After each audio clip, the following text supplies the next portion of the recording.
నమస్తే. ఇక్కడ లోకేష్ గారు ఎక్కడైనా కనిపిస్తున్నారా? మాకైతే కనిపించట్లేదమ్మా. ఓకే, ఏమనుకుంటున్నారు ఈసారి ఎలక్షన్లో ఎవరు గెలుస్తారు? ఈసారి ఎలక్షన్కి మళ్ళీ జగన్మోహన్ రెడ్డి గారే సీఎం అవుతారు అనుకుంటున్నాము. ఇక్కడ మురుగుడు లావణ్య గారు గెలుస్తారు. ఆమెను నిలబెట్టారంట జగన్మోహన్ రెడ్డి గారు.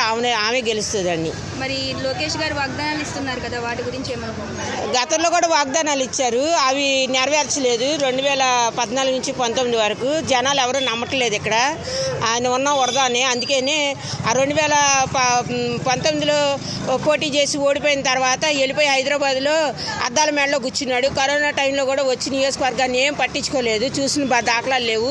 పేద ప్రజల దగ్గరికి ఎవరి దగ్గరికి రాడు. ఇప్పుడు కూడా ఉండవాళ్ళ దగ్గరికి వెళ్ళంటే ఎక్కడెక్కడ కూర్చుని ముసుగులో రేత్రిపూట మీటింగ్లు వేసుకుని వెళ్ళిపోతున్నాడు. అంటే క్యాన్వాసింగ్ జరగట్లేదు, ఏం గెలుస్తాడమ్మా? కోట్లాస్తున్నా కానీ ప్రయోజనం ఏంటి?